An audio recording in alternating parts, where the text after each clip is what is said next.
Good evening. My name is Robin Muir. On behalf of the League of Women Voters of Kitsap, I want to welcome you to the South Kitsap School Board District 3 Virtual Forum. Tonight's forum is being recorded by both the League of Women Voters Kitsap and BCAT, Bremerton-Kitsap Access Television, and will be available for viewing on the League's website, which is lwv-k.org, and on BCAT's cable broadcast. The League of Women Voters is a nonpartisan organization that neither supports nor opposes political parties or candidates. The League does take positions on matters of public policy and advocates for those positions after careful study. Formed in the 1920s as an outgrowth of the women's suffrage movement, the League's purpose was and is to this day to educate and inform citizens so that they may more fully participate in our democracy. As a membership organization, we depend on our members to organize and run events such as this. We invite and encourage both women and men to become members and help us work on our basic belief that our form of government depends upon the informed and active participation of its citizens. Joining us this evening are the candidates for the South Kitsap School District position number 3. Herbert Willett, Christopher Lemke, and Brian Pickard. The other candidates were all contacted several times. One chose not to return our invitation, and the other 3 are hopefully joining us a little bit late. So the rules for the forum are this. All candidates will be given 1.5 minutes to make an opening statement. Following the opening remarks, I will ask questions that have been submitted by the public, and you'll have 1 minute for each of those questions. And we will take turns with who goes first, so we'll be answering on a rotating basis. At the end of the forum, each candidate will have 1.5 minutes to make a closing statement. Please keep an eye on the digital timer. If time expires before you finish, please finish your sentence and then yield the floor.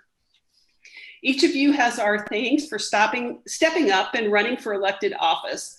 Please be respectful of each other, refrain from personal attacks, and address your remarks to the moderator or audience. So we're going to get started. The opening statements are going to be given in the order that you appear in the voter's guide, which will be the same as the order that is on the ballot. So first up will be Herb Willett. Good afternoon. My name is Herb Willett. I'm running for this office because I think I can benefit the community as a whole, especially in our educational system. And I know we've been doing things for a long period of time. Let me say, I've been in this community for over 20 years, but I just kind of follow things. I had a couple of kids who've gone through school system, Portia Moniz and also Christopher Willett. Portia is now teaching in Eastern Washington, and she will be starting her externship this year in South Kitsap. Christopher is a lieutenant in the Air Force. He's a JAG officer, so he's been there for a year now. He's stationed in Okinawa. But I feel my time here and being able to spend going through school with them, because I attended every school that they went to, kind of go show up, picnics and things like that. And I've seen South Kitsap, and I noticed that it's a big school, but it's a big school, but it's not big enough for the kids that they have. And I noticed the last time there was a levy was when Miss Bev Cheney was in office. That's been quite a few years. Somehow we need to think about how can we get to that point. And I think we'll do that by getting out into the community and speaking with people and not staying in our little corners of our world. That's being a person on the school board. And I will yield my 7 seconds to the next person.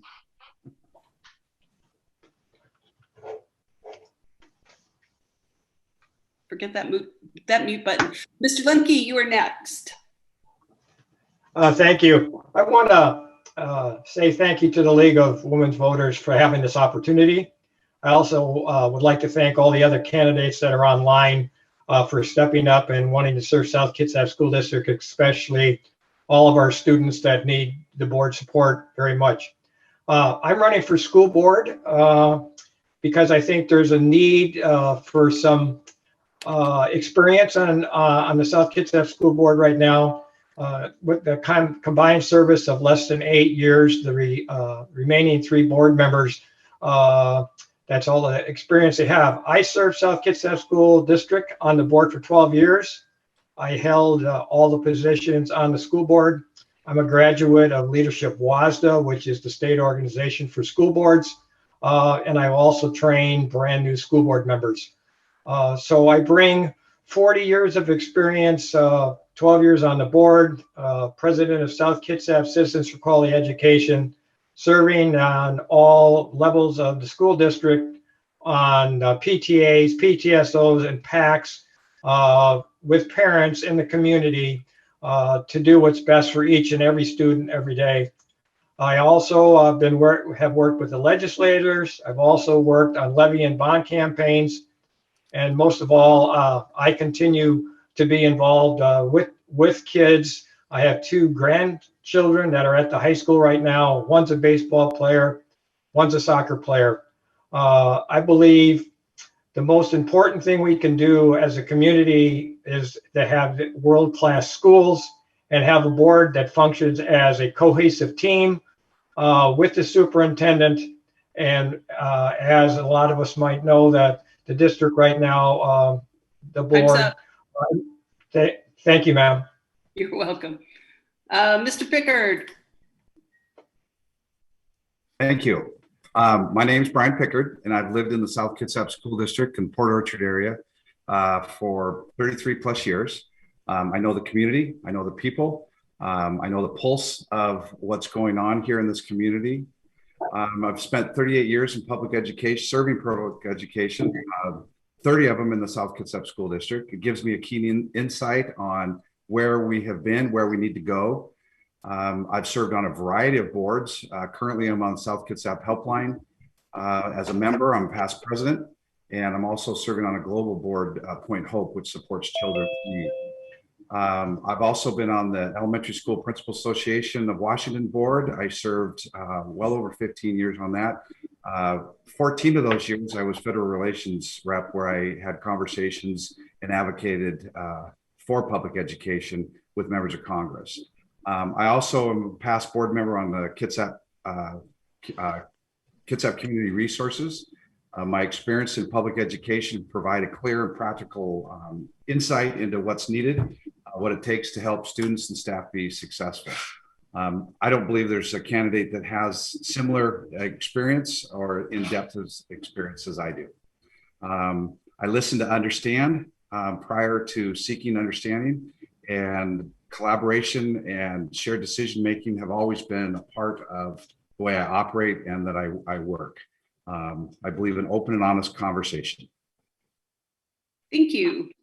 Mr. Burk, I'm so glad you were able to get on. I apologize for the mix-up. It's been kind of a crazy web kind of day, I think.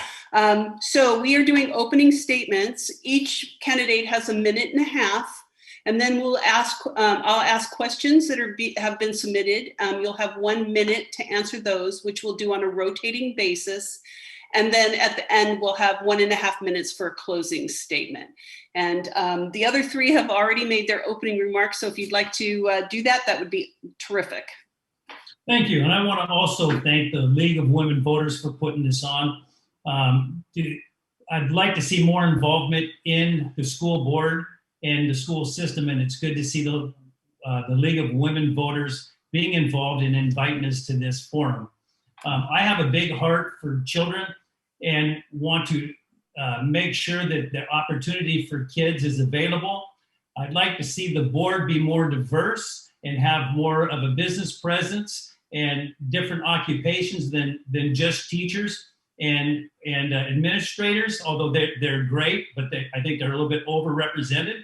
And I'd like to offer my time and abilities. I've been involved in school construction for over 20 years, and I got a good insight to some of the ways the school district could save some money with some valued engineering. I know that there is a need for more schools in the system and want to be involved in trying to get the funds to build those schools and to build them efficiently.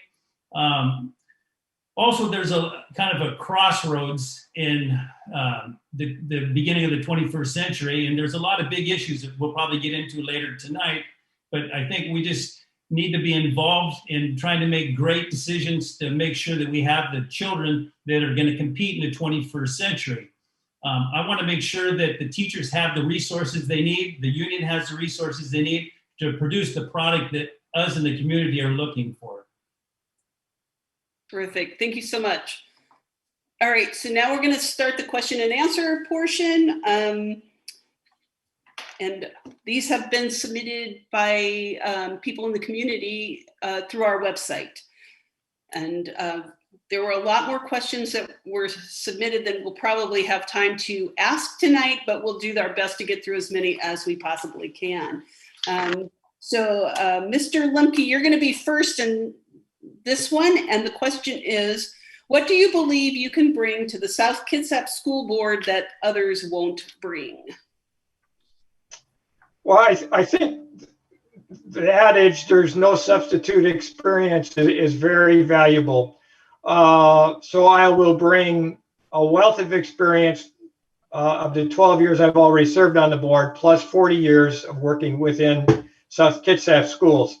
I'm a graduate of Leadership WASDA, which is the state organization for school board directors. I've held all the chairs on the school board.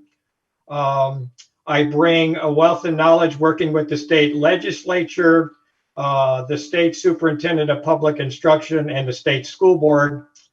I also bring a knowledge of the South Kitsap community, all of the 30,000 plus voters and their desires for our kids and our schools. And I also bring a knowledge of safety, well-being for each and every student every day through working with the schools when I served on the school board. I think the other thing I would bring that's very, very important is I served with 6 superintendents. Okay, thank you, ma'am. Yeah, just I don't know if you've noticed, but there's a little timer up in the, that will tell you what your time allotment is. Mr. Burk. Thank you. I haven't, maybe I'm not looking quite correct. I haven't seen the timer, but I appreciate it. I'll certainly look on the screen now. All right. So watch for it. Mr. Burk? Yes. I think that that I will bring a desire to represent the community, to represent the parents, to make sure that the children have representation. I've not been a professional educator, and I appreciate them. They're very valuable, but I'm a businessman and I'm a negotiator. I negotiate contracts all the time. So I would like to be involved in representing the parents and the children in some of these very difficult issues. And some of them, like I said before, we'll be getting into tonight. And I want to have a little bit of a different perspective than maybe just what the people that have been inside for so long that maybe haven't seen from the outside, kind of just see if we can look at this at a little bit different perspective. I think that a lot of the kids that are blue-collar kids needs opportunity for the trades, and that's where my background is, and it's where I'll devote some of my time. All the candidates are very, have great ability, but I think I would represent the children and the parents very well. Thank you.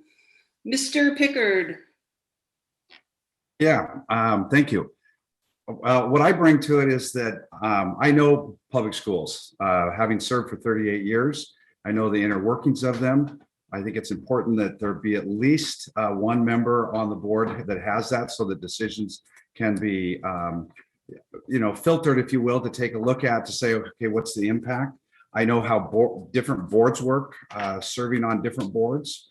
I know that it's important that boards don't micromanage, their organizations. We let the professionals do the work. We set the policies and the procedures and work in that way and things. But again, with my work in the different boards within schools, I would bring what no one else could bring, which is that the inner workings, how things work, how they maybe wouldn't work as well. Thank you. And Mr. Willett. Thank you again.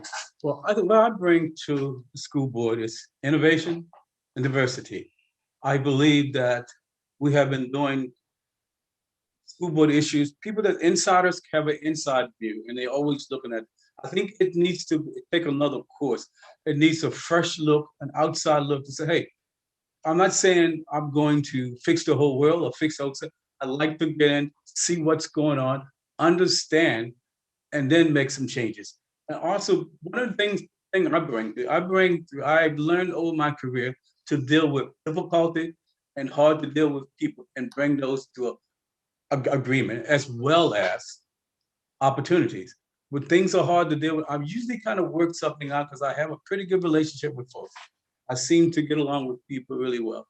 I've spent 40 years as a military contractor, worked outside the US. I worked in every state in the US, and I've seen a lot of school system, and I think I can bring a lot to this organization. Thank you. Thank you. All right, question number 2. What educational experience, if any, do you bring to the board? Have you held or do you hold any educational positions or degrees? And do you have any experience serving on a board of directors? So let's see here. First will be Mr. Burk. Oh, I'm sorry, Mr.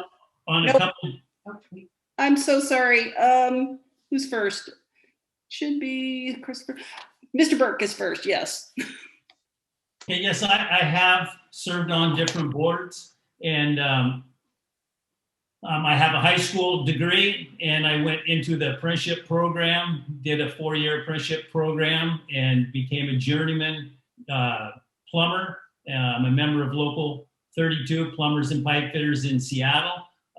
Worked for some large mechanical companies, became a superintendent, a general foreman.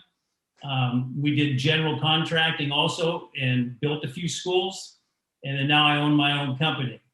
So those are some of the things that I've done that I think would be very important, and some of the background that I have. Like I said, I have a blue collar passion, and I want to make sure that the blue collar kids in our community are represented on the board. I think there's lots of programs or lots of opportunities that we could explore together and see if we can make it better. We have a great school system, and I just want to make it better. Thank you. Mr. Pickard. Thank you. Yes, I have a Bachelor of Arts degree in elementary education. I also have a master's degree in educational administration as well. As far as experience on boards, I've mentioned in my opening comments, but again, I've served on and been in leadership roles in all of them at a local, state, national, even now global level. Those experiences have helped form my viewpoint in how to work with people in different situations. School boards are unique to to boards in that they truly are a policy setter. They to set that and set directions and expectations. But again, my education experience, and then I've served in 30 years in public school administration as an elementary principal for 27 years, and at the district level for 3 years. Terrific. Thank you. Mr. Willett, please. Hi again. I bring a bachelor's degree in electrical engineering technology, and I have a master's in business administration with a minor in technology management. My son and I are working on a nonprofit corporation called the Willett Foundation, and I'm a board member there. I also have ran several contracts, and where I had interaction with the federal government. As I go through the job, I was maintaining financials and overseeing the job as we went. It's more like a blue collar worker, but I was the guy who kind of did the scheduling and made sure everything came to view. Doing that, I was able to get a new site, go do something, and get it all completed. I was pretty good at getting things done, working with people to solve problems so we can meet our deadlines and our dates. Thank you. Thank you. Mr. Lemke? Would it be possible to have you repeat the question? It's been just a little bit. Yes, I'd be happy to. It's what educational experience, if any, do you bring to the board? Have you held or do you hold any educational positions or degrees? Do you have any experience serving on a board of directors? So I have served on probably 10 or 15 boards, but I'll just recite probably the most pertinent to this position. As far as education, I'm an apprentice graduated from Puget Sound Naval Shipyard. I've also graduated from Olympic College, and I've taken some credits towards a 4-year degree, also at Olympic College, the program they offer. As earlier stated, I served South Kitsap School Board for 12 years. I served South Kitsap Citizens for Quality Education for 8 years, holding all chairs. I served on elementary, Mullenix Ridge PTA as a president and vice president for 5 years. Served at the junior high level on the PAC, which is Parent Advisory Committee, at the middle school and at the high school level. I also education-wise, being a graduate from Leadership WASDA, which is the State School Directors Association, and also train brand new school board directors. In addition to that, in my job as a resource manager, Your time is up. Okay, thank you. Yeah. It should be, if you use the gallery view on your computer screen, then you should be able to see the box with the timer. If that's hopefully that. I have tried a number of things. I will just do better and not go over, ma'am. I'll try. I think I'm on the gallery view. I just don't see your timer, but I'm sorry about that. That's all right. Top left. This next question is, what is, in your view, the most important job of a school board member? And the first to answer will be Mr. Pickard. All right. Well, I answered all kinds. So I think the most important job is to be a listener and seeking to understand the issues, whether it be from the staff, community, parents, really anybody, to take that information in as far as decision making. People that are involved and impacted by a decision should have input and a role into it. I believe that that really ties into the concept that school board must be policymakers, and that we again, I'm going to repeat, we don't micromanage. We don't come in and tell the staff how to do things. We set that policy, we set the expectations, and then that's to be carried out. And then of course we have careful monitoring of that as well. I also believe I work incredibly well with other people. And that's it. Thank you. You're welcome. Mr. Willett. You're on mute. Okay. I think to be a great leader, you have to be a great listener. You have to be able to talk to people at all levels, because you need to get an understanding of what's going on.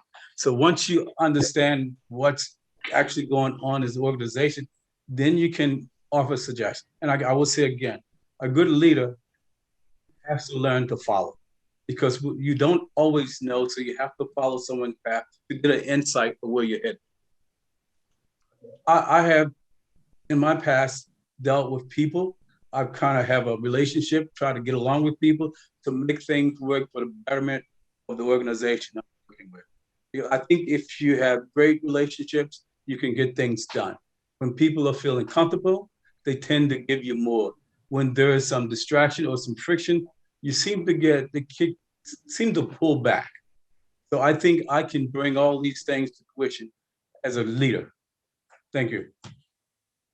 Thank you. Let's see here. Next should be Mr. Lemke. So as a school board member, you're one of 5 governing members of a school district. Your job on the board then is to cohesively work with that 5-member team to come up each and every day and make decisions what is best for kids.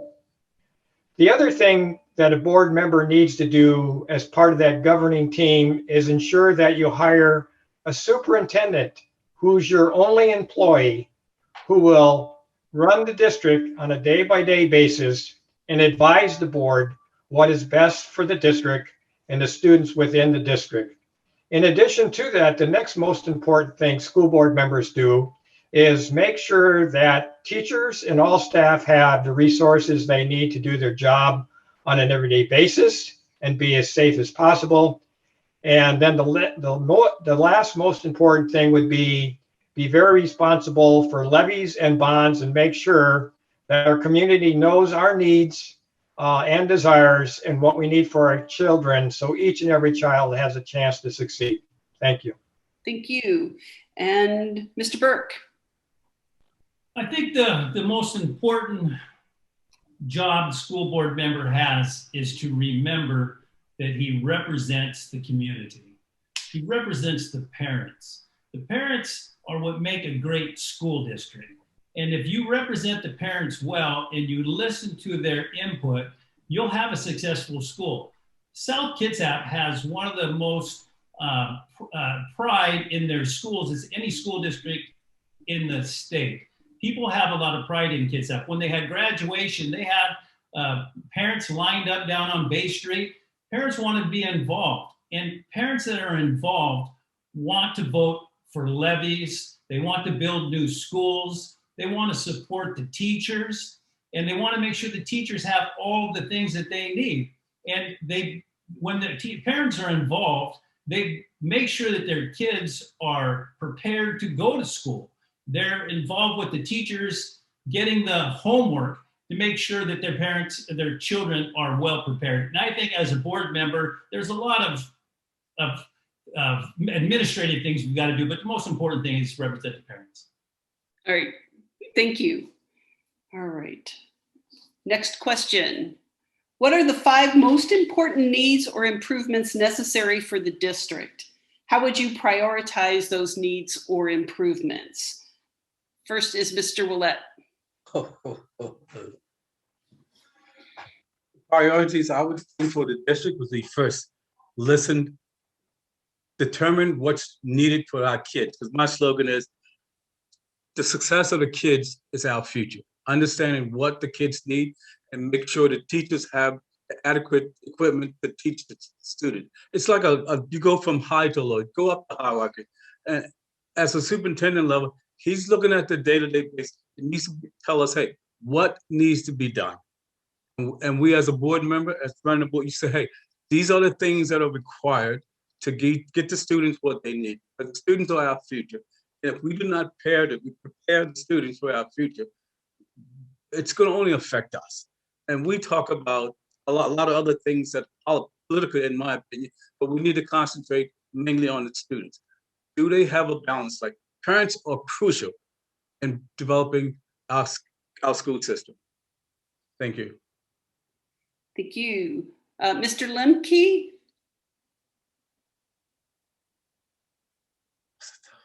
Thank you, ma'am.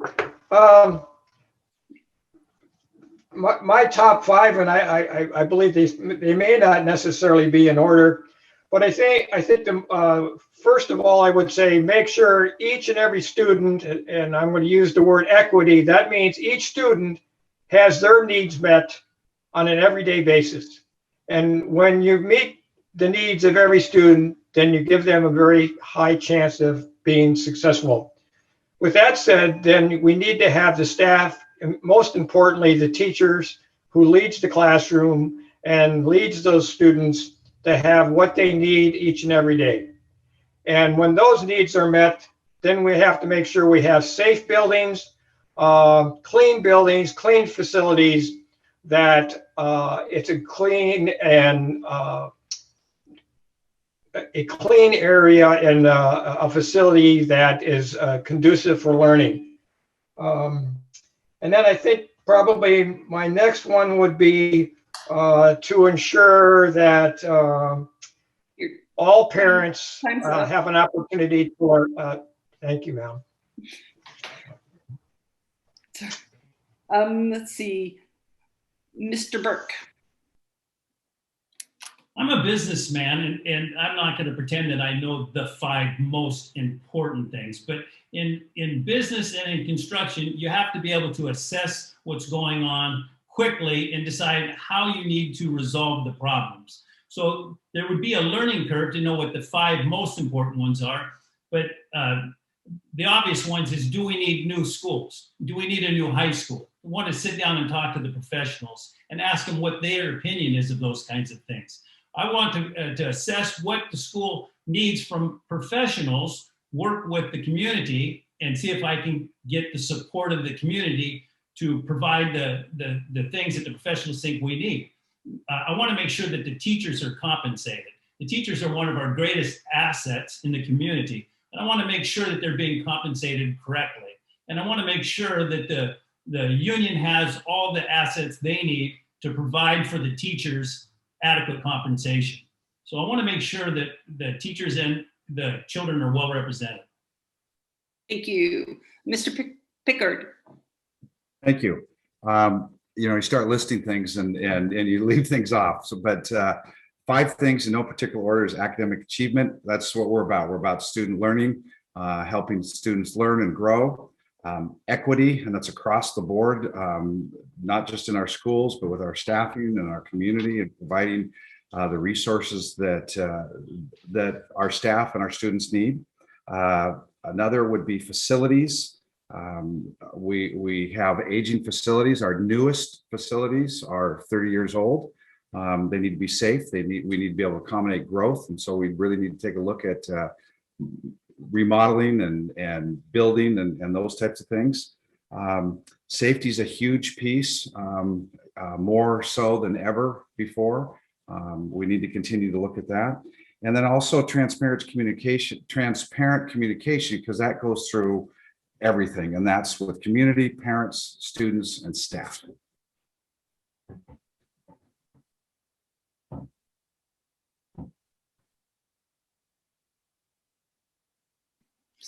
Apologize for that. Next question. Skills, and what importance do you attach to critical thinking skills for curriculum and instruction of K-12 students in South Kitsap schools? First will be Mr. Lemke. I'm sorry, ma'am. I didn't hear that question. Can you repeat, please? I'd be happy to.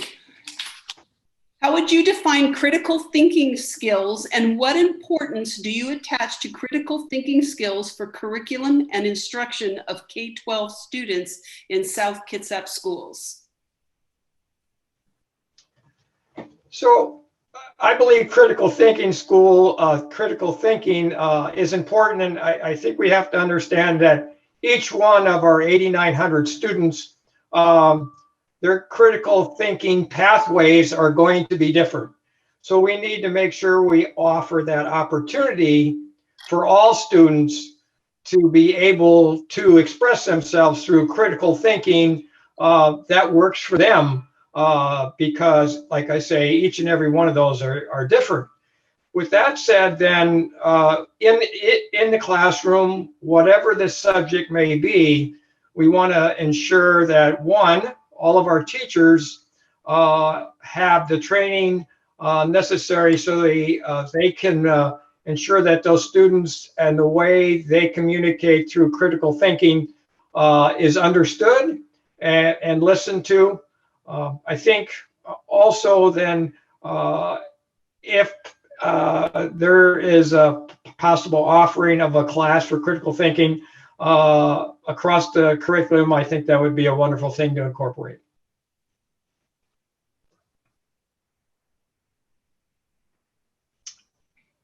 Mr. Burke. Well, I'm sure critical thinking is important. I'm not going to sit here and represent myself as a teacher with a master's degree and understand what the students' needs are completely in this topic. But I'm a businessman, and I would listen to the teachers to find out what they need in this particular area. I know critical thinking at work is very important. So anything I could do to support teachers in this process, teaching critical thinking skills would be very important. And I would have to rely on the teachers, the experts in this area, and make sure that I'm supporting them correctly. I think my job is to support the teachers, listen to the teachers, find out what they need, and do the best I can to support them. Thank you. Let's see, where was I? Mr. Pickard. All right. Well, students need to have experience and opportunities to learn how to learn. And from that, they become problem solvers. And problem solving goes throughout all curriculums and all aspects and interaction and things. And they need those skills, obviously going through school, whether that's just K-12, beyond K-12 as far as formal education, or in apprenticeship programs, like we've got such powerful ones here with the shipyard, among other places. When I was principal at South Colby, I spent 23 years there. There was a big piece of what we did. We taught kids how to learn, how to find out information, how to put it together, how to present it. It's skills that can be taught and practiced in kindergarten all the way through beyond 12th grade and into their future.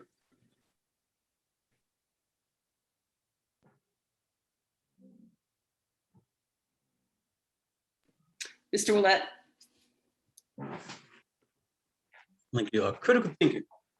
Our kids need to be empowered with critical thinking, ability to develop skills so they can think beyond the scope that they're in. Education is something to open the mind. I think critical thinking allows you to look at things differently, and sometimes go a little bit outside of the box. So it opens you up to explore. So if we can get the critical thinking for the math, the reading, and the sciences, and they'll think about it, just look at it as a whole and say, making sure they'll get the best that they're supposed to. If they're critical thinking, they will look at things from both sides. What if? I always like to say, what if? And if you get the what if portion of it, you can figure out most things. And I think it allows them to think outside of the box and to look at things in detail. You have to be detail-oriented, make them detail-oriented in most things that they do in their life. They have to be detailed to survive. And that'll be the best thing for our students. Thank you. Okay, next question. What would you support and not support in a comprehensive curriculum program for K-12? Mr. Burk, you get the first crack at that. Could you repeat that one more time? Sorry. I'd be happy to. What would you support and not support in a comprehensive curriculum program for K-12? I think having an environment for learning is important. In construction and in business, we're teaching adults constantly. In fact, I had a meeting this morning working with young men, trying to teach them how to get to the next level, how to be superintendents, how to run big jobs. So learning and putting people in good environments is an important part to learning. And I think learning isn't just in school, it's forever. And I think we need to make sure that kids have a great opportunity to learn. Thank you. Trying to get that was deeper. Mr. Pickard. All right, thank you. Didn't finish making my notes here. I believe that a full breadth of academic subjects and studies be available in a comprehensive school. We need to have hands-on learning. You learn by doing, by being able to read, write, calculate, problem solve. Organizational skills are a huge piece that need to be taught in all subject areas, being able to put things together and manage time and those types of things. So, in the area of language arts, math, science, vocational, technology, We need to have options for kids, because as Mr. Burk has said, and I agree with him, is that we need to have, other than just going to college, we need to have vocational skills and activity. In South Kitsap High School has one of the best in the entire state. We have some incredible options and programs for kids. Thank you. Mr. Willett. I think a comprehensive curriculum for K through 12 would be understanding that all kids learn and attain information differently. So therefore, you should cater to the students' needs. Some kids are hands-on, some kids can grab something right off the top and they can go with it. I think the education should be adapted to the child's level. Well, some kids can survive in a mainstream school. Some may need to be in a charter school. Some may need to do trades. College is not for everybody, but I do believe the skills that we should teach, we should allow our kids to finish high school and make a choice in where they want to go to make a living for themselves and to bring something back to our community. That's my thoughts on a comprehensive learning. Thank you. And Mr. Lemke? Thank you. I think most of all, for full comprehensive learning, first of all, we got to stress the basics. Reading, writing, arithmetic are very, very valuable. In addition to that, a strong, at the high school level, career and technical arts program, CTE program is really important, along with physical education. History and civics also would be top priorities for me. Talked earlier about equity. Equity means making sure each student has a pathway for success through their learning. So when they graduate from high school, they have an opportunity to be successful in the community of South Kitsap. Thank you. Thank you. Okay, the next question, it's another long one, so if we need to repeat it, certainly ask. Do you think our schools are doing a good job of preparing students to live in a diverse community and to get along with people from many different racial, ethnic, and religious backgrounds? If not, what could they do to improve? First is Mr. Pickard.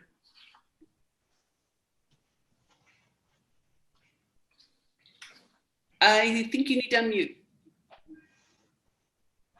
Missed the button there. Sorry about that. I think that our schools are doing a good job. We can do better. We need to be able to explore and communicate and talk with people so that we can understand other people's perspectives, their experiences. We live in a world that is so much smaller than really, and I'm going to assume that we're all within somewhat the same age. It's a lot different than we were growing up, and we can communicate with people across the other side of the world instantly. We need to be able to know how to communicate, how to work together, and share ideas and collaborate. Thank you. Mr. Willett? I do agree with Mr. Pickard on that. I do think that we need to be able to get along. I think we ought to consider diversity. And I think diversity should be and can be, if worked on, because diversity will allow kids to understand, people can understand other people. I think a diverse education, a diverse school system will prompt togetherness, and people with different backgrounds, different ideas could come together, and I've seen some good results from these type of things. Okay, I think diversification will make for a better society, a better school. It will allow people with different ideas to come together and come up with the same objection. You have different ways of looking at things, but you come up with the same results. So that's my thought on that. Thank you. Mr. Lemke? Thank you, ma'am. There was a great article in the Port Orchard Independent last week talking specifically about the school board and an issue that comes up on the July 21st meeting specific to equity and the board and the superintendent working with the community and a group of folks on a committee to ensure that within the body of South Kitsap School District, we are doing the best job we can with equity. The superintendent and the board are going to be asked to adopt a resolution. I believe the superintendent would like to see the board create a policy specific to and bring it to the forefront of equity. I think the other thing is important at the high school, students do a very, very great job being very diverse and accepting other students for the most part. And when there is a difficulty, I believe the school district does a good job of handling that. So as adults, as community members, as teachers, staff, and across the board, we can learn from our students. There's a group of kids at the high school right now that have a wonderful program. Thank you. And Mr. Burk? Well, I think we're fortunate to have Bremerton, the naval shipyards. It brings a lot of different members of the community from different parts of the country, different parts of the state. And so because of the shipyards, we have become very diverse. And I think the school district has done a good job of teaching history about some of the issues that we had. And I think teaching history about some of the struggles that have happened over the last 60 years is important. We should make sure our children understand some of the struggles that we went through. I remember busing. I remember looking out my elementary school in the 5th grade and seeing the first buses come. So I want to make sure that our kids know the history of some of the struggles of the civil rights movement. It's very important that they understand that we've come a long ways and we've got a long ways to go. But I think in all, the school district is doing a good job, and I would listen to the superintendent and ask to find out if there's any other things we could do to improve it. Thank you. All right, next question. Do you believe that teachers and administrators should be required to take anti-bias training? Why or why not?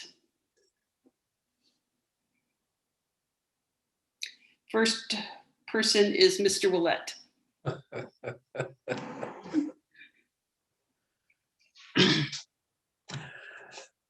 That's a tough one. I saw a news media talk about this anti-bias. I think diversity training could help a lot of these things. And I don't think per se that it should be mandatory to take an anti-bias, to take a course like that. I think people should understand where they're coming from. And I guess when you in an environment, one would know, well, your colleague would know if this person would need it or not. And maybe there have to be some communication between the people in the workforce to say, hey, this person have this way. We need to understand ourselves as well as the people we work with. So if you understand that, then you'll know who may or may not need this. And sometimes the administrator could say, someone may need this type of training if they display the behavior that would say such. That's my thought on that. Thank you. Mr. Lemke.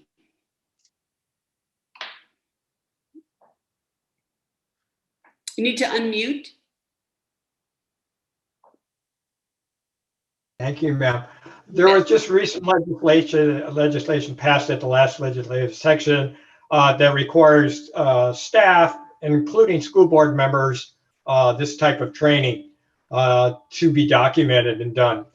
I believe training when necessary across all of the staff would be beneficial. I don't think it'd have to necessarily be, a huge undertaking, but there could be a training module provided for all staff, even if they had questions themselves specific to this subject, they could readily access it in this type of communication world we live in, and do an online class if necessary. So yeah, yes, I think in some cases it's necessary, and yes, our state legislature thinks so too, and they passed a law that's going to require it this next school year.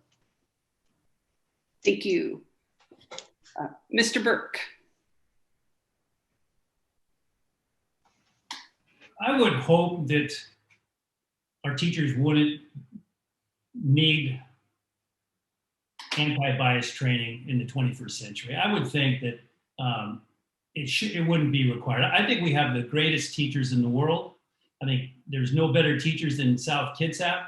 And I don't really think that there's a lot of need for bias. I think we have great teachers. I think we have great community. I think people understand differences of opinions, difference of cultures. And I think we have a great community.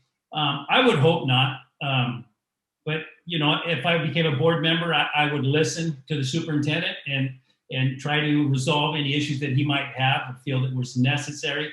But to be honest with you, I would hope not. Thank you. Mr. Pickard. All right. Senate Bill 5044, which was passed this fall, Mr. Lemke referred to that, or this fall, excuse me, this past spring, it was in May, actually requires training for really quite a bit of training for school boards, which I think is at first I kind of thought, and I thought, well, no, that's a great idea, but then also staff.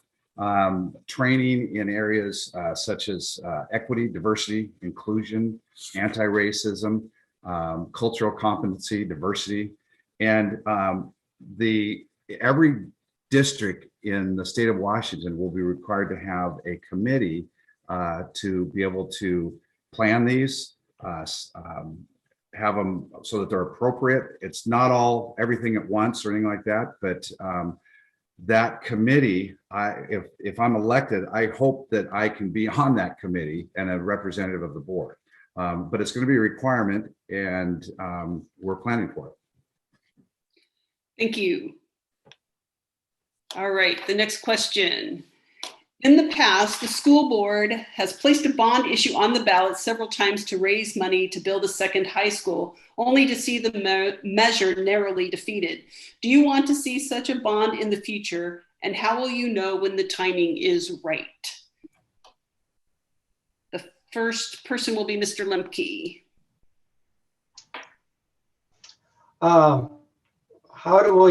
First of all, do we need a second high school? Do we need great facilities? Do we need some new facilities?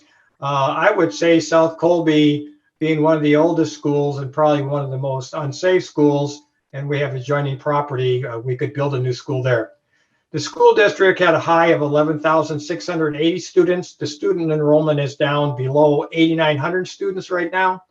So to pass a bond measure, we have to understand for the community and the taxpayer that we'd have to justify that second high school based on enrollment with the state of Washington. So what we need to make sure then, if we run a bond measure, it provides the very best learning atmosphere either at the existing high school or a second high school, when student enrollment will provide state funding, and our community will support a bond based on that criteria. Thank you. Mr. Burke? Well, of course we need a new high school. I'm a contractor and I love to build, but I'm not necessarily sure that one's required at the moment. Like Christopher said, our enrollment's down, and we would have to look at the necessity at the moment.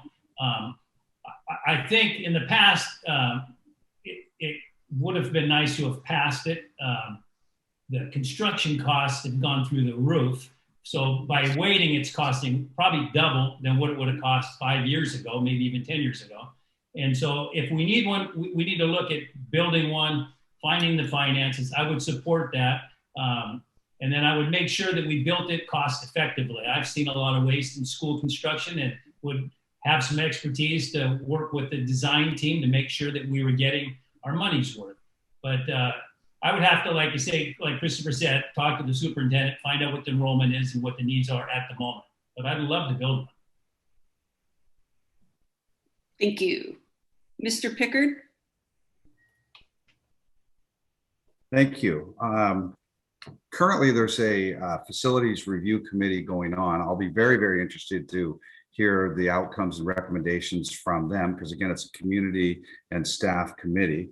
One of the things that, you don't have to drive very far down the road and see all the growth, all the houses, all the apartments and those types of things. The fast ferries, we have families, we have people moving into our area. We need new facilities. We need to modernize. We need new facilities. I believe we need a new and second high school. Equity is also a facility issue. And currently we don't meet that with some of our aging facilities. We need facilities that meet our needs for STEM, which is science, technology, engineering, and math. And we need them for our kids to be prepared for their future. Thank you. Mr. Willett?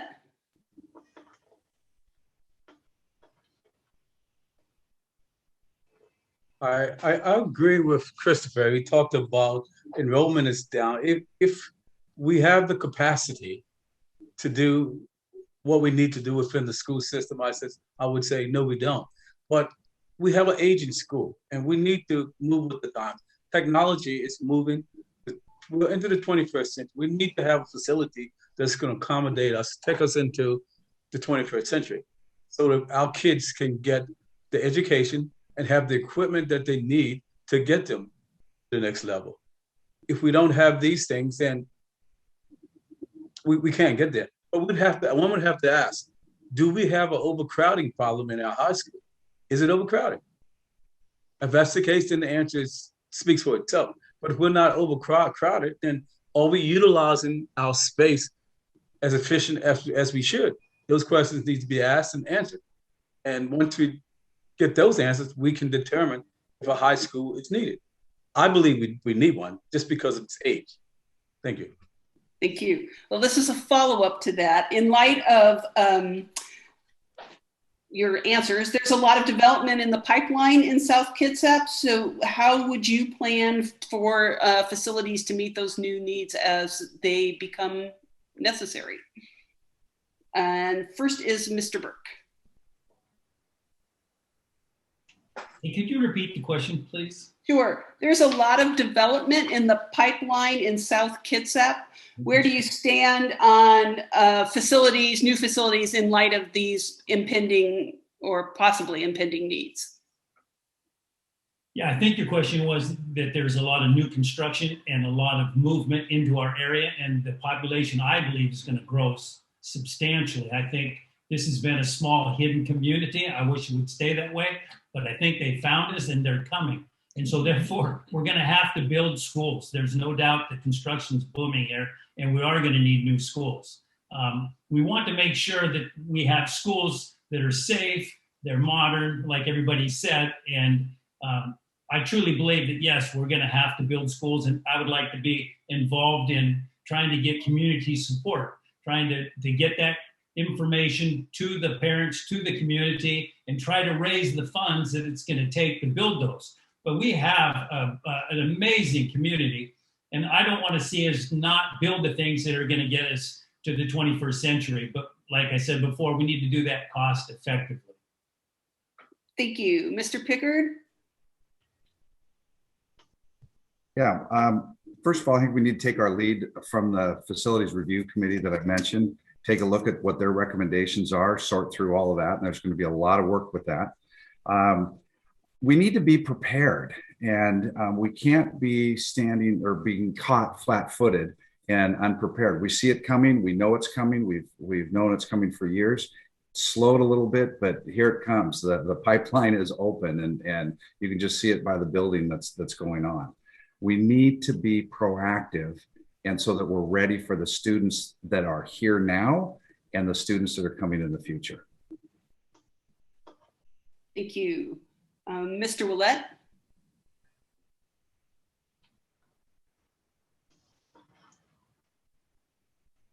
Okay, I agree with Mr. Pickard. We have to wait for the review, wait for the data to come back so we can see where we are. But we're doing a lot of building here in South Kitsap. Now the question is, this is a retirement area as well. Are we doing it for, does the building consist of retirement areas or the families coming in? But I will say, we need to look forward. We need to look ahead, because when families decide that they want to move, they look at what is the school system like. Okay, when I moved here, I decide where I'm living because I like Mullen Ridge Elementary School. I thought it was a good school. That was part of my decision where I was going to live. So when people are coming to South Kitsap or wherever they choose to go, they're going to look at the school system, because the children are our future. So if I can give my kids the best education, then that's where I need to go. So we need to consider those type of things.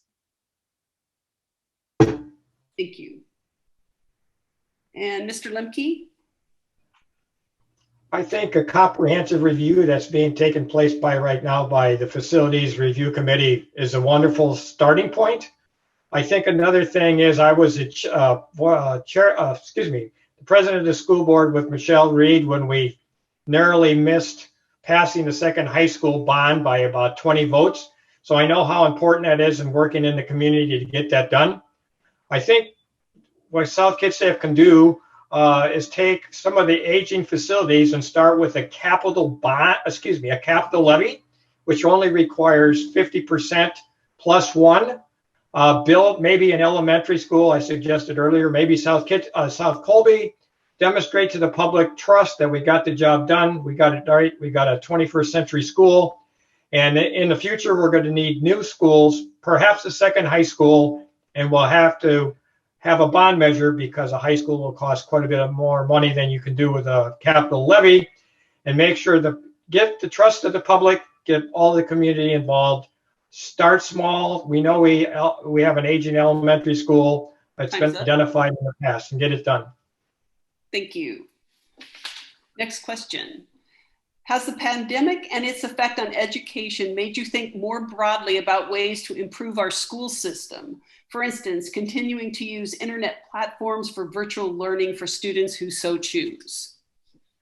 I believe that they're referring to staying on a virtual platform as opposed to attending in person. And the first will be Mr. Pickard.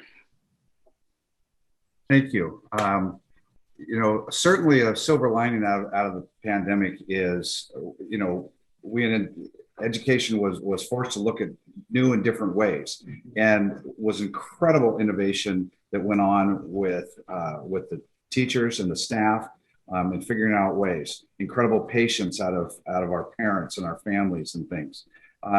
One of the things that I think we can take a look at is what classes do fit well online. I don't believe, spending vast majority of my professional career in the elementary schools, online for elementary is not the best. Now, will it work for some? Absolutely. As you get older, I think you could potentially have more online classes and those types of things. But I think we need to continue to diversify and grow and look at different ways in which we can educate our kids.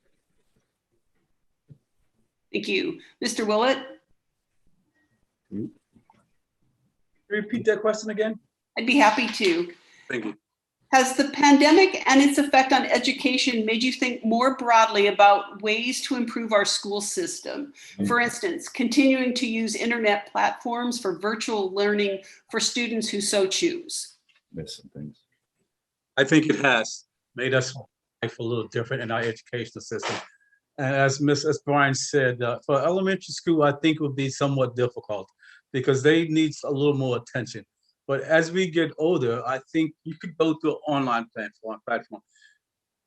We're in the 21st century, and the things are moving through the internet. Kids get most of their information from the internet. If you go into higher education, most of the time there's not someone there to hold your hand. You have the internet, and you're going off on your own path. But again, kids are thinking out of the box right now. So there's no one size fits all. Some people can do the internet thing. Some folks can't do it. We need to understand who can and who cannot and make it work for those that can. But I say the internet is the way to go. I think our South Kitsap school system was taken by surprise because of that. They were not used to distant education. And distant education, it's pretty much a network, a platform. So that's my point. Thank you. Mr. Lemke? First of all, I believe that there was a lot of learning that took place. Difficult for parents and teachers to do online learning and not in-person learning. So I know some school districts are dropping their online base because those teachers will be now in the classroom. So I think it's important to understand if you're going to keep both platforms, you have to have the staff to be able to do that. With that said, I have 3 grandchildren. My youngest grandson is introverted, learns well at home, is an excellent student, but struggles sometimes social and emotionally at school. So I think for him, it's advantageous.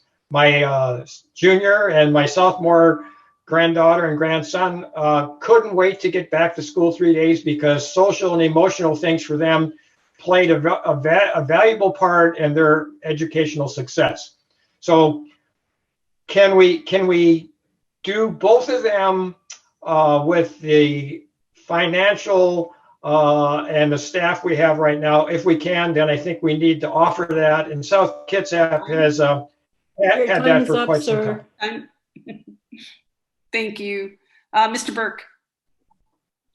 Pandemic was I don't think anybody really saw that coming. And the 14 days to slow the curve ended up being 18 months. Now, no teacher enjoyed staying home and trying to do online learning, and it was no fault of their own. But online learning, for the vast majority, was a disaster. And I think it'll be time will tell us how big a disaster it really was. So many of the kids were so distracted, and I think the amount of money that we pay per student in the facilities that we have, we need to utilize them. These kids get one shot at growing up. And I think the school that we have provided them and the facilities provided them are world-class, and we need to take advantage of them. There's more to just learning than reading the book. There's social interactions. There's teachers that are paying attention to different students and understanding their needs. There's so many things. The suicide rate amongst the teenage community was through the roof from what I'm hearing. And I think that we need to get our kids back to school, and I'm sure the parents will agree with me. Thank you. And next question. What would you do as a board member to improve the educational experience of our students?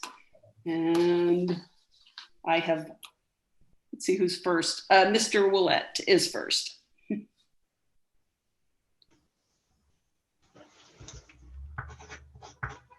What would I do to enhance the students' educational experience? Educational experience was first I would look at the student, the system itself, and say, okay, and make sure the students are placed where they should be.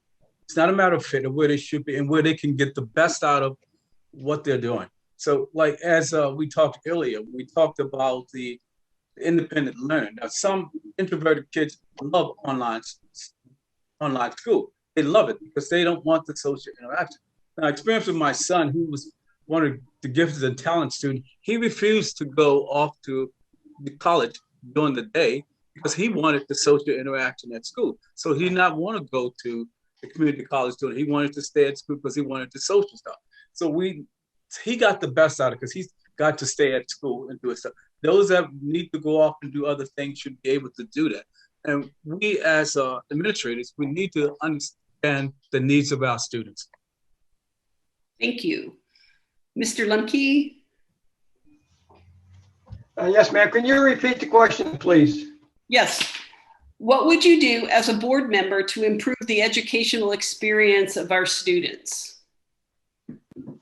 Well, first of all, if elected, I would recommend to the board as soon as possible that we have a student board member representing the students on the board. We had one in the past. We haven't had one since. Those student board members brought a lot to the board of the needs and desires of the students. So I think that's very important. Listen to the students. The other thing is it's important to understand as a governing team, listen to the superintendent, what he or she feels, and staff, what is important for the best well-rounded curriculum that our students can have to be successful. So each and every student has that opportunity or a pathway to succeed. As a board member, I would attend PTA, PTSO, and PAC meetings at the high school and listen to parents and community members and find out what they and their students are asking for the school district to provide, and me particularly as a board member, so I represent them well. Thank you. And Mr. Burk? I would want to make sure that they have technology that's suitable for the 21st century. I think like Hubert and Christopher said, that the kids like the internet, they like technology. And I think if we provide cutting edge technology and we work with some of the Microsofts and those kinds of companies and find some cutting edge technology, I think it would help with the students. I think they want to be involved in the 21st century and doing the things that we never did. And that's this new technology. And I think it's going to be really critical over the next 10 to 15 years that we, as a school board, see the future and implement it and provide it to our students. Thank you. And Mr. Pickard? Yes. First of all, I believe board members should get into the classroom, see what's going on, see what the students and the staff are doing so that you have a firsthand understanding of that. Interact with students, you just go up for, or plan it ahead of time and that time, but go up and talk to kids at all levels. I, as a principal, did that all the time with my students, sitting at lunch or around at recess, those types of things. Communication and collaboration is huge. It's got to go on. And that's with everybody. That's with not only the students, but the staff, community, parents, and really just everyone. And I do want to salute the current board because they just did recently select 2 South Kitsap High School students to be board reps. And I think that's critical because we can hear from them firsthand what's going on, what are the issues, what can we as a board do to help support them in their learning. Perfect. Thank you. Last question. I think it'll be our last question, judging by the time. How would you address the new CDC guidelines for masking in public school? Would masks only be required for those that haven't yet been vaccinated? And how would this work? And let's see, first is Mr. Lemke. So I think throughout the pandemic, what we learned is, and I think it's valuable, is to listen to the science, we as board members in a school district who are going to house almost 8,900 students, our first responsibility is to make sure they're safe every day so they can learn and they don't have to worry about any type of disease, if you would, or any type of things that would hurt them while they're in the school environment. Mask right now at the state level, I believe the state superintendent of public instruction says school districts, kids are coming back to school and masks will not be required. We as a school district will need to make that decision. But I think the decision is we should follow the science and make sure our students are safe from any type of hazard that would come into the environment of that classroom to prevent them from learning and jeopardize their safety. Thank you. Mr. Burke. I would follow the CDC guidelines. I would prefer that masks weren't required. I know that parents are very concerned that some of the talk has been that students that are vaccinated won't have to wear a mask, and students that aren't vaccinated will, and they have to be segregated. I'm totally against that. I think that all students should be treated equally and fairly. So it is going to be somewhat controversial. I think there's a lot that the board's going to have to understand. They're going to have to look at the science, look at the data, look at the evidence, make some tough decisions. But I prefer, and I think from what I've read and studied, that I don't think masks will be required to have a safe environment in the school. But we'll have to follow the CDC guidelines, and I'm hopeful that students will not have to wear masks. Thank you. Mr. Pickard? I agree that we need to follow the CDC, follow the science. We also need to take into account our state and local health officials, getting guidance from them as far as what the best thing to do is. I think we'd all prefer not to have masks. However, we need to follow what the experts are telling us. South Kitsap School District currently has policy on vaccinations. Obviously not for COVID-19, but they have policies and to deal with, and practices to deal with when parents or families decide not to have certain vaccinations and those type of things. I think we fall under that because it's very, very similar. I know about these policies and procedures because I oversaw them when I was at the district office in the last 3 years of my career. So follow what we've got, listen to CDC and the experts, and follow the science. Thank you. Mr. Willett.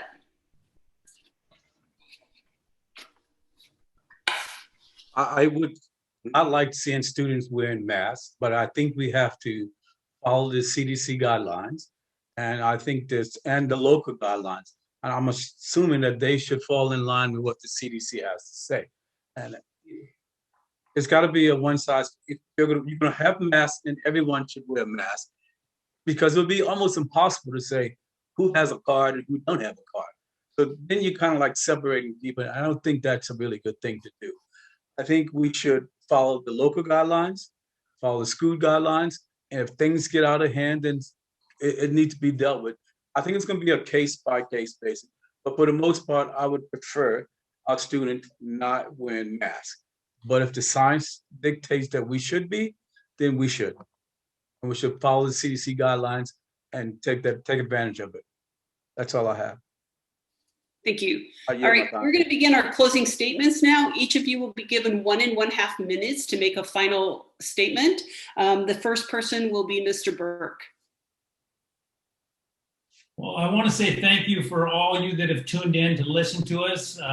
I'm sitting together with 4 wonderful gentlemen that all are very capable. And if you don't vote for me, I will have no problem with you voting for any of the other 3, because they're gentlemen, and they're all scholars. And the school board can't go wrong with the people that have stepped up to do the hard work, to give the time to be a school board member.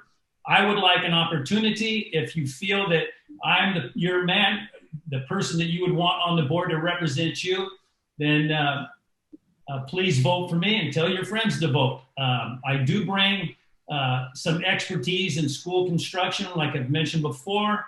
I'm a business owner. I'm from the outside and have possibly a new perspective. I would like an opportunity. I think there's new schools that need to be built, and I think that I could help in that area.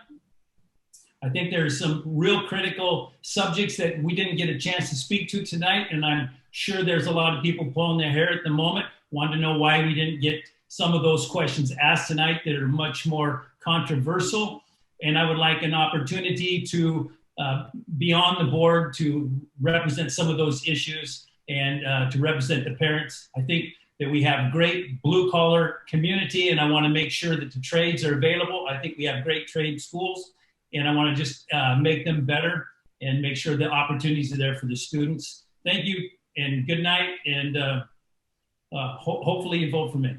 Thank you. Mr. Pickard? Thank you. In closing, again, I want to say thank you to the League of Women Voters for having this opportunity. I agree with Dave in that it's nice to be able to see people and have a conversation, and we stayed civil. That's good. I knew we would. I want to thank all of the candidates here, and really the other ones that couldn't join us for whatever reason. I think the fact that we have 7 people running for a position in the school board is fantastic. We know that in the past that hasn't been the case, and so we have some diverse ideas and thoughts and choices for our community to make. And I just want to salute the 3 of you others that are here, as well as the others that have put their name into the hat. I just want to restate the fact that I have 38 years in public education. I know the inner workings. I know what's needed to help students and staff be successful, which makes our schools, our community successful. My experiences and skill sets set me apart. The variety of boards that I have been in leadership roles for, I know makes me a unique candidate and a good match of skills and knowledge. And once again, League of Women Voters, thank you for giving us all this opportunity and be able to share with our community. Thank you. Mr. Willett? First, I'd like to thank the Women's League for having us tonight, and to get to see the folks that are standing up for a position to help the community. And they have different ideas and different approaches as things, and I think that's a good thing. It kind of says that, hey, we kind of care about our community because we're going to step up to this. You know, we touched on a lot of subjects tonight, and I just want to talk about a little. First, I think diversity, I want to go back to diversity. Diversity should be and can be worked on because, bear in mind, we are referring to an all-inclusive when we talk diversity. All-inclusive operation, be it school, work, and play, lend itself to different ideas and thoughts and approaches towards approaching problems. So if we all learn to get along, I think it would make our life much easier.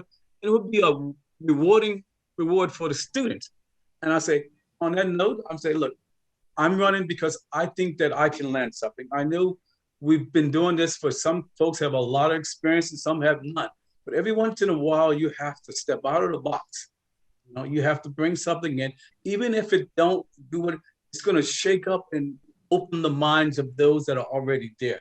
Because every once in a while, you need to awake and say, hey, look, when we went to sleep, let's bring this back in. Thank you, and have a good night. Thank you. Mr. Lemke, 1.5 minutes. Thank you, ma'am. I would echo to all the other candidates that are here and the ones that are not here. Thank you for taking the time to wanting to represent your community as a school board member. I'd also thank the League of Women Voters. What I truly, truly believe is very necessary is for as many voters to turn out in this election as possible. We don't want 1/3 of the community electing school board members because they are so valuable to this community and they have an effect on what this community will look like 15 years from now. I believe we need facilities in the future. We probably need some facilities right now. I think we need to adjust those. One, first of all, with a small success with the capital levy, and listen to the facilities review board. I bring leadership, past experience to a board that's inexperienced and a superintendent who barely has 2 years being a superintendent. This will help the board unify, become a governing team, and run the district with a governing team with the one employee, the superintendent, and that is so impossible. And last, I would echo that the community, all voters, 30,000 plus, are valuable for our students to learn from our community. They support students. They support by using their privilege to vote. And I want to make sure the Women Voter League knows that I really appreciate the word get the vote out. We're going to have a good school board members because it was wonderful listening to these gentlemen tonight. They would represent South Kitsap schools in a very, very special way. So I really appreciate that. But I offer experience. Time is up, sir. Thank you. Gentlemen, it has been a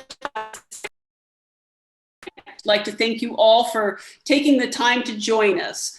We feel a well-informed electorate is critical to our democracy, and events such as this are one way for us to achieve that goal. Primary election day is August 3rd. Ballots should be mailed by July 16th and need to be returned to a ballot box or postmarked by August 3rd.